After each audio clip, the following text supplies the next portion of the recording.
오늘 함께 은혜 나누실 말씀은 빌립보서 1장 27절부터 30절 말씀입니다. 오직 너희는 그리스도 복음에 합당하게 생활하라. 이는 내가 너희를 가보나 떠나 있으나 너희가 일심으로 서서 한 뜻으로 복음의 신앙을 위하여 협력하는 것과 아무 일에든지 대적하는 자를 인하여 두려워하지 아니하는 이 일을 듣고자 함이라. 이것이 저희에게는 멸망의 빈거요 너희에게는 구원의 빈거니 이는 하나님께로부터 난 것이니라. 그리스도를 위하여 너희에게 은혜를 주신 것은 다만 그를 믿을 뿐 아니라 또한 그를 위하여 고난도 받게 하심이라. 너희에게도 같은 싸움이 있으니 너희가 내 안에서 본 바요 이제도 내 안에서 듣는 바니라. 아멘. 오늘은 빌립보서 1장 27절부터 30절 말씀을 중심으로 복음에 합당하게 생활하라라는 제목으로 새벽 예배에 함께 은혜를 나누고자 합니다. 빌립보서는 사도 바울이 옥중에서 역시 기록한 그런 서신이죠. 그 가운데서 자기 자신이 지금 어떠한 처지에 있는가에 대해서 이렇게 쭉 앞에 먼저 설명을 하고 있습니다. 그런데 그 가운데서도 어떤 얘기를 하고 있었냐면은 1장 20절에 보면은 나의 간절한 기대와 소망을 따라 아무 일에든지 부끄럽지 아니하고 오직 전과 같이 이제도 온전히 담대하여 살든지 죽든지 내 몸에서 그리스도가 존귀히 되게 하려 하니라. 여기 보면은 살든지 죽든지 내 몸에서 그리스도가 존귀히 되게 하려 하나니, 이게 이제 사도 바울의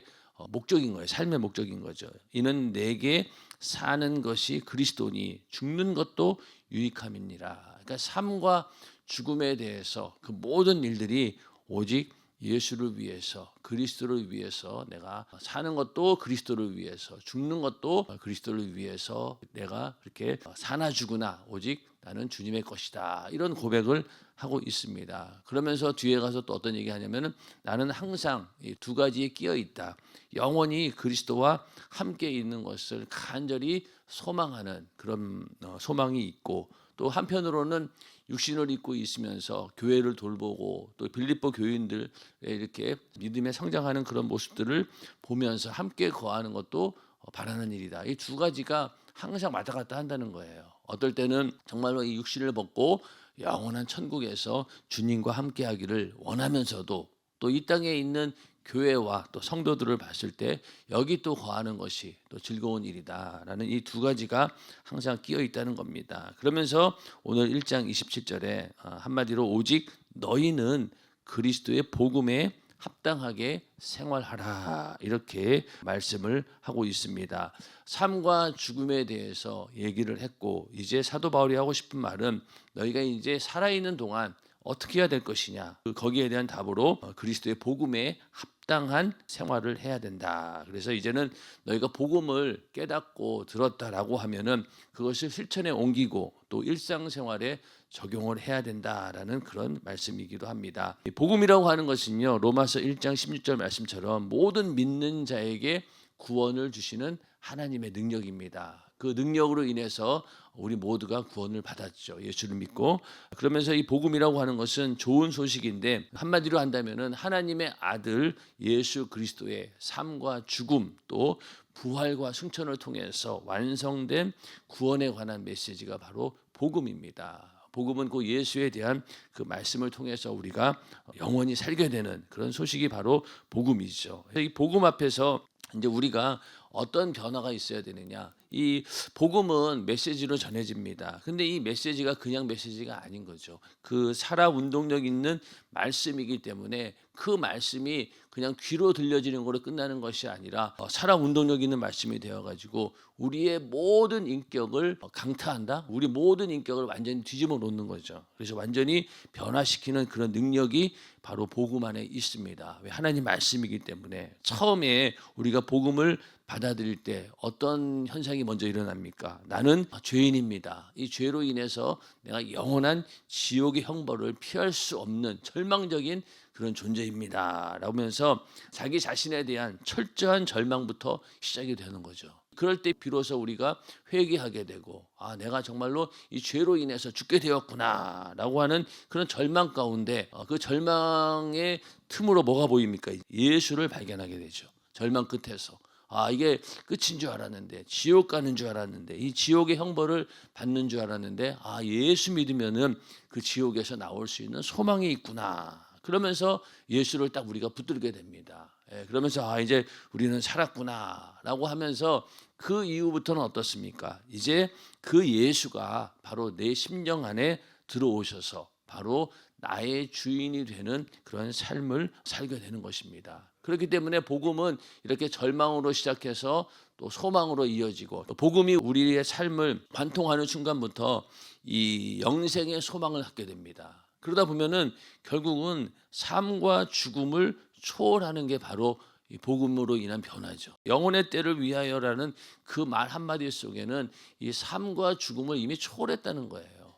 그렇지 않습니까? 우리가 사는 것도 영혼의 때를 위하여 사는 것이고, 죽는 것도 영혼의 때를 위한 과정에 불과하기 때문에 어떻습니까? 그냥 삶과 죽음 자체를 이미 우리는 복음으로, 그것이 믿음으로 인해서 완전히 초월하는 그런 능력을 갖게 되었다는 겁니다. 그러니 세상이 감당할 수가 없죠. 죽음을 이미 초월해 버렸는데, 인간이 살면서 가장 두려운 것이 바로 죽음인데, 그 죽음마저도 초월해 버렸으니 세상이 감당할 수 있겠냐고요. 감당 못 한다는 거예요. 그래서 우리가 이렇게 복음 안에서 이 영생의 소망을 갖게 되는 순간 삶과 죽음을 초월하게 되고, 그런 상태에서 이제 뭐가 나타납니까? 믿음의 행위들이 나타나게 됩니다. 그래서 하나님 말씀대로 사는 일에 목숨을 걸게 되고, 또 복음을 전하는 일에 죽음도 마다하지 않고 어느 곳에 가든지 복음을 전하려고 하고, 그렇게 삶과 죽음을 이미 초월한 그런 믿음이 있기 때문에 그런 일들이 가능하게 되는 겁니다. 그래서 복음에 합당하게 생활하라라고 하는 그 말은 그냥 단순히 뭐 도덕적, 윤리적으로 너희가 올바르게 살아야 된다, 이 정도는 아주 기초적인 거예요. 그건 너무나 부분적인 것이고, 또 한편으로는 율법의 어떤 그 기준을 정해놓고 거기에다가 너 맞추어서 살아야 된다, 그것도 부분에 불과합니다. 부분에 불과합니다. 그런 것들을 더 넘어서 믿음의 열매를 가지고 우리가 삶이 완전히 우리를 관통하고, 그렇게 삶과 죽음을 초월한 그런 사람들에게서 나타나는 그런 믿음의 열매가 있어야 된다는 거예요. 있어야 된다. 그래서 그러한 열매가 이 초대교인들에게는 나타났던 겁니다. 초대교인들이 핍박 가운데서 순교를 하게 됩니다. 이렇게 순교했다라고 하는 것은 정말로 잘 죽었구나, 정말로 멋있게 죽었구나, 이렇게 볼 수가 있잖아요. 하나님 말씀을 지키다가 복음을 전하다가 정말로 저렇게 장렬하게 멋있게 정말 영광스럽게 우리가 죽었구나라는 것을 보겠지만은, 한편으로는 그렇게 순교를 한 사람의 삶이 어땠냐는 거예요. 그 삶도 잘 죽었을 뿐만이 아니라 잘 살았다는 거예요. 그들의 삶이 아까 말씀드린 것처럼 삶과 죽음을 초월하며 복음 전체가 자기의 삶을 관통하고, 그런 것들이 열매로 드러났기 때문에 그렇게 순교할 수 있는 것이지, 잘 살지 못하면요 잘 죽지도 못합니다. 그렇죠. 우리도 이 땅에서 정말로 영혼의 때를 위해서 잘 살아야지 죽은 다음에 그 영혼의 때를 위해 영광이 풍성한 것이지, 우리가 이 순교하는 것도 잘 죽었다라는 그런 표현 이전에 이미 그 사람들은 정말로 잘 살았던 거예요. 그러다 보니까 많은 사람들이 그들의 죽음을 보면서, 저 도대체 저 사람들이 가지고 있는 게 뭘까? 무엇 때문에 저렇게 담대하게 죽음을 초월할 수 있을까? 이런 의문들을 갖게 했다는 겁니다. 근데 그 의문이 어떻게 되었습니까? 결국은 복음을 더 확산시키고 많은 사람들로 하여금 복음을 받아들이게 하고 예수 앞에 무릎을 꿇게 하는 그런 열매가 있었다는 겁니다. 그들의 삶과 죽음이 바로 그렇게 많은 사람들에게 복음을 전하는 그런 역할을 했다는 겁니다. 그래서 우리들도 이 땅에 살면서 영혼의 때를 위하여, 그것이 우리의 삶의 목적이죠. 그러려면은 우리가 이 땅에서도 잘 살아야 되는 거예요. 잘 살아야 됩니다. 그래서 많은 사람들로 하여금 도대체 동탄연세중앙교회 있는 성도들의 저 10년 가운데 뭐가 있길래 저렇게 모든 자신의 삶을 다 내려놓고 주를 위해서 충성하고, 또 저렇게 교회에 모여서 기도하고 이런 이유가 도대체 뭘까? 뭐가 있길래 그럴까라고 하는 그런 궁금증과 의문들을 갖게 되었을 때 그들은 복음을 전하면 받아들이게 되고 그로 인해서 그들도 우리와 똑같은 경험들을 하게 된다는 겁니다. 그래서 우리들도 잘 살아야 된다는 거예요. 그래야지 정말 영광스러운 그런 죽음도 우리에게 주어진다라는 것입니다. 이 합당하게라고 하는 의미는 원래는 그 의복에 다 적용되는 그런 말이었어요. 합당하다. 그래서 이 옷이라고 하는 게 어떻습니까? 이 옷을 합당하게 입어야 돼요. 그렇지 않습니까? 어른이 입는 옷이 있고 또 아이들이 입는 옷이 있지요. 그리고 옷도 사이즈가 일단 맞아야 되고, 그리고 또 더 중요한 건 뭡니까? 자기의 신분에 맞게 또 입어야 되고, 그리고 또 다른 것들과 조화를 잘 맞춰 입어야 됩니다. 옷을 입을 때도 구두는 뭘로 신어야 되나? 또 여자들은 여기다가 어떤 핸드백을 매야 되나? 이런 것까지 다 고민하는 이유가 뭡니까? 옷에 맞춰서 모든 것들을 다 조화롭게 갖추기 위해서 그러는 거죠. 복음에 합당한 삶을 살아야 된다라는 의미는 바로 그런 의미예요. 그래서 예수 믿는 사람으로서 합당한 삶이 있다는 거예요. 거기에 맞는 그런 삶이 있다는 겁니다. 그래서 의사가 가운을 입고 또 군인들이 군복을 입는 이유는 뭡니까? 거기에 대한 지위를 보장해주고 또 너에게는 이런 특별한 책임과 의무가 있다라고 하는 것을 보여주기 위해서 그런 제복을 입히는 겁니다. 그래서 군복을 입은 사람들은 나는 군인이구나. 라는 그런 사명을 가지고 특별한 책임이 나에게 있구나. 나라를 지키는 책임이 있구나. 그걸 잊지 말라는 의미에서 군복을 입힌 겁니다. 그런 것처럼 우리가 합당하게 복음을 위해 살아야 된다라고 하는 그 말씀은 바로 이렇게 너희에게 꼭 맞는 그런 합당한 삶이 있어야 된다는 겁니다. 또 그리고 이 생활하라라고 하는 말은 시민의 의무를 다하는 것이다 라는 그런 의미가 있는 거예요. 시민 노릇을 해야 된다.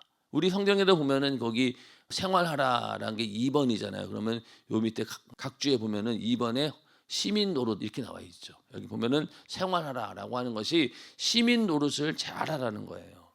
그러니까 너희는 예수 그리스도의 복음을 받은 하나님의 나라의 시민권을 가진 자로서 합당하게 행동해야 된다.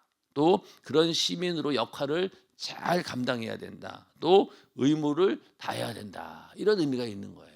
그 생활하라라고 하는 의미 속에서. 그래서 이 당시 유럽 사람들의 꿈이 뭐였냐면요. 로마의 시민권을 갖는 게 최고의 꿈이었어요. 그 당시에는. 그래서 이 빌립보라고 하는 도시가 어떤 도시냐면요. 쉽게 얘기해서 작은 로마예요. 그러니까 그 로마에서 그 군인들 가운데서도 정말로 영광스럽게 제대한 사람들이 있잖아요. 퇴역 장군들이라든가 하여튼 뭐 이렇게 싸움에서 이긴 그런 전력이 있는 그러니까 그런 사람들을 빌립보에다 다 모아놓은 거예요. 그러면서 그 빌립보라고 하는 도시를 로마처럼 만들어 놓은 겁니다. 로마가 가지고 있는 모든 시스템들을 거기다 그대로 작은 로마를 세워놓은 거죠. 그러니까 그 빌립보에 있는 사람들은요, 다들 뭔가 한 가닥씩 한 사람들이에요.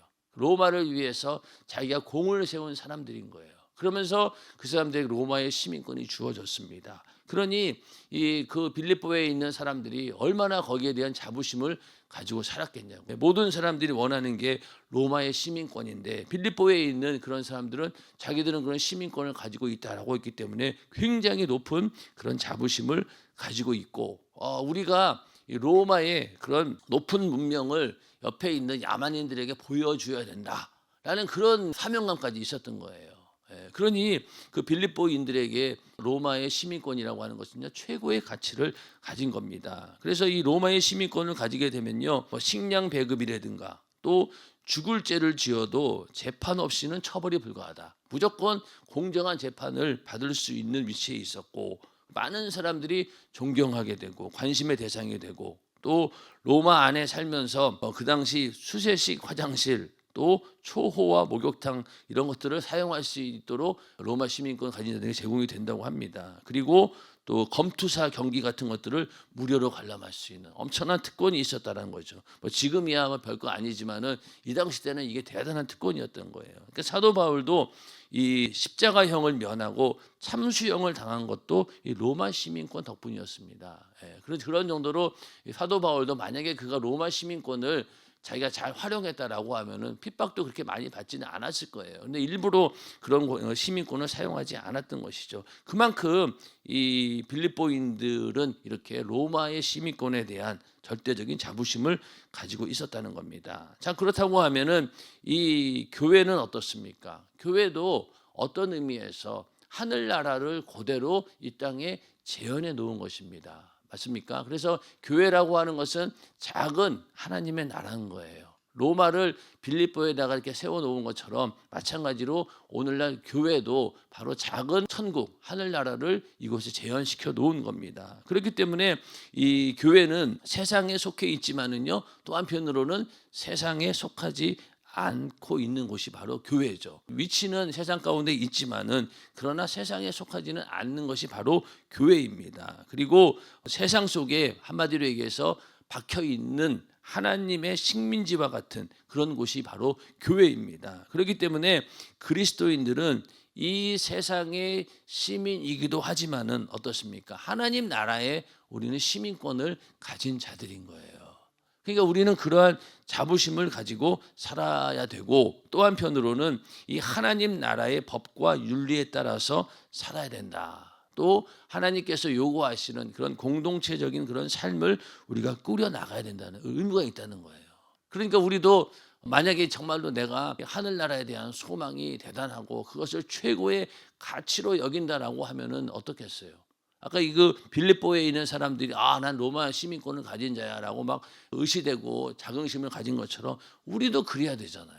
그런데 우리는 어떻습니까? 오히려 예수 믿는 것이 부끄러울 때가 있고 위축되고 움츠러들고 복음을 전하는 것도 담대하게 하지 못하고, 그게 왜 그렇습니까? 내 안에 있는 하늘나라를 자랑스럽게 자부심을 가지고 있지 않고 있기 때문에 우리가 그런 모습을 보이는 겁니다. 어떤 사람들이 예수 믿는다라고 하면서도 이 믿지 않는 사람들을 엄청나게 동경합니다. 저 사람은 돈 많아서 좋겠다, 좋은 집 살아서 좋겠다, 야 저렇게 좋은 차 타고 다니 얼마나 좋을까, 나도 그랬으면. 만약에 그런 마음이 계속 일어난다라고 하면은 우리 안에는 진정한 하나님 나라의 시민권자는 아닌 거죠.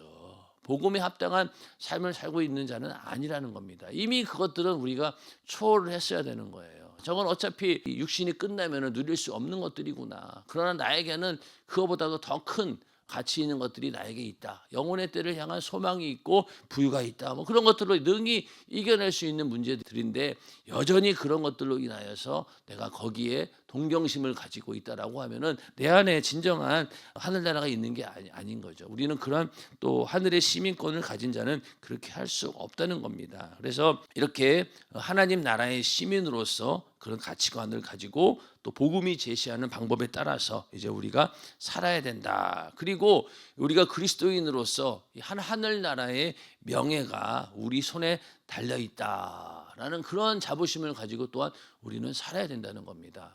나로 인해서 하늘나라가 보여지고 또 많은 사람들이 나를 인하여서 그 나라를 보고 동경하고 그들도 하늘나라로 천국을 가기를 원하는 그런 마음이 생길 수 있도록 내가 이렇게 살아야 된다는 거예요.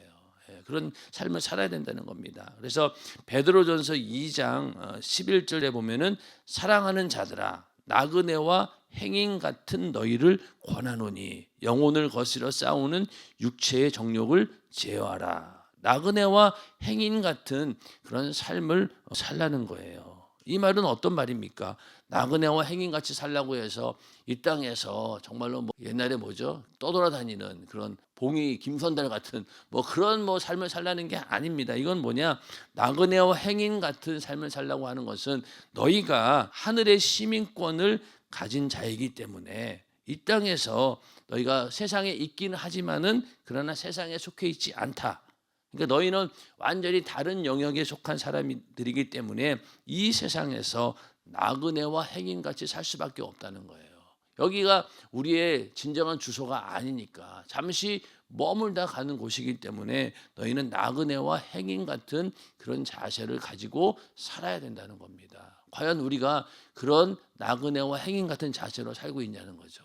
아까 말씀드린 것처럼 이 땅에 있는 것들을 정말로 부러워하고 동경하고 거기에 욕심을 낸다라고 하면은 우리는 이 나그네와 행인 같은 삶이 아닌 거죠. 여기에 완전히 말뚝박고 여기서 영원히 살아봐야 되겠다라고 하는 세상 사람들과 다를 게 전혀 없다는 거죠. 세상 사람들은 뭡니까? 이 땅에서 주어지는 그런 육신의 부유가 영원할 것으로 착각하고 거기에다가 온 생애를 다 쏟아붓잖아요.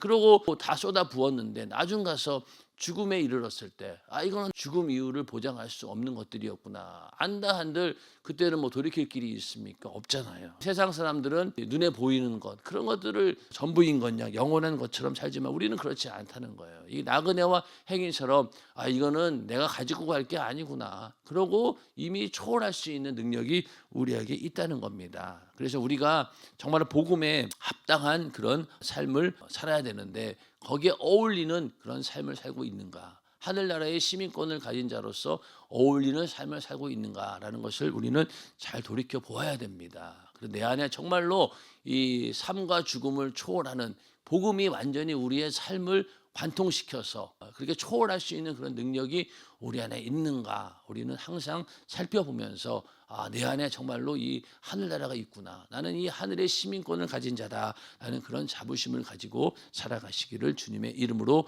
축원합니다. 그래서 또 좀 좁게는 우리는 어떤 사람들입니까? 연세중앙교회라고 하는 그런 교회 안에 있는 자들이에요. 동탄 연세중앙교회도 연세중앙교회 소속이 되어 있죠. 그러면은 이 연세중앙교인으로서 합당한 삶을 살아야 돼요. 복음을 위해서 합당하게 사는 거는 좀 더 큰 차원이고 좁게는 우리가 연세중앙교회 성도로서 그런 올바른 합당한 삶을 살고 있느냐 이것부터 우리가 먼저 점검을 해봐야 되는 거예요. 자, 연세중앙교회 하면 어떻습니까? 성령이 충만한 교회요. 또 하나님 말씀대로 살려고 정말로 목숨 걸고 말씀을 지키려고 하는 그런 믿음을 가진 사람들이 모인 곳이고 또 뭡니까? 복음을 전하는 일에 있어서 영혼을 사랑하는 마음, 구량의 열정을 가지고 죽어가는 영혼들을 어떻게든 살려야 된다라는 그런 여러 가지 정체성들이 있잖아요. 근데 과연 거기에 맞게 우리가 생활을 하고 있느냐는 겁니다. 동탄 연세중앙교회는 어떤 면에서 연세중앙교회를 좀 더 멀리서 보고 있는 그런 사람들이 모인 곳일 수도 있어요. 거리적으로 위치가 멀기 때문에. 그러다 보니까 그 속에 있는 내면을 깊이 볼 수 없는 그런 부분도 있어요. 나는 연세중앙교인입니다라고 하면서도 그 삶을 보면은 연세중앙교회가 가지고 있는 정체성이 드러나지 않아요. 예배를 드리는 것도 그렇고 기도하는 것도 그렇고 충성하는 것도 그렇고 직분을 감당하는 것도 이게 쭉 보면은 저 같은 사람이 봐도 연세중앙이라고 교인이라고 얘기는 하지만은 그 안에 거기 합당한 그런 삶을 살고 있지는 않는 거예요. 그냥 무늬만 연세중앙교인인 거예요. 자, 그러니 밖에 나가서 어느 교회 다니세요? 그러면 저는 동탄 연세중앙교회 다닙니다. 동탄은 활짝 얘기하고 연세중앙교회 다닙니다. 그러면은 그 사람들이 어떤 생각하겠어요? 연세중앙교회? 그러면 딱 제일 먼저 떠오르는 게 윤석재 목사님을 떠오릅니다. 그러니 윤석재 목사님이 이렇게 심호하시는 그 교회 맞죠? 네, 맞습니다. 그러면 그 사람이 기대하는 게 뭘까요? 윤석재 목사님처럼 그런 믿음을 가진 사람이겠구나라고 기대하고 존경스러운 눈빛으로 쳐다봅니다. 연세중앙교회 저는 집사입니다. 또 저는 안수 집사입니다. 저는 연세중앙교회 목사입니다. 이렇게 얘기하면은 아는 사람들은 굉장히 부러워하고 대단하게 봅니다. 근데 만약에 그렇게 연세중앙교회 이름값을 내가 제대로 하지 못한다라고 하면 어떻게 되겠어요? 그거는 연세중앙교회에 합당한 그런 삶을 살고 있지 않다는 거죠. 그렇게 많은 사람들이 기대하고 바라보는 것처럼 우리가 연세중앙교인으로서 합당한 삶을 살아야지만이 연세중앙교인으로서 정체성이 드러나고 그래야지 이게 제대로 된 것이지 그렇지 않다라고 하면은 우리가 그 이름값을 다 못하고 있는 겁니다. 그래서 연세중앙교인이라고 하는 그 타이틀이 딱 붙는 순간부터 굉장히 어떤 면에서는 부담스러운 거예요. 왜? 연세중앙교회에 대한 기대치가 있기 때문에 우리에게도 그걸 요구한다는 겁니다. 그럼 거기에 맞춰야죠.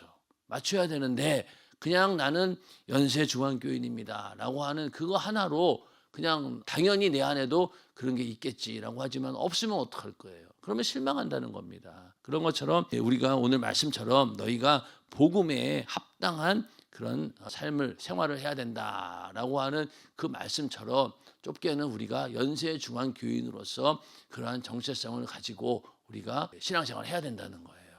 그랬을 때 우리의 삶 자체가 내가 그래도 연세중앙교인으로서 내가 책임을 다하고 내가 많은 사람들에게 그 역할을 다했구나라는 그런 본보기가 돼야 되는데 그렇지 않다라고 하면 연세중앙교회 성도가 저럴 리가 없는데 이러면 이게 일이 골치 아파지는 거죠. 사실 저는 뭐 그런 얘기 들은 적이 있어요. 연세중앙교회에서 훈련 받았다라고 하는데 저거밖에 안 돼?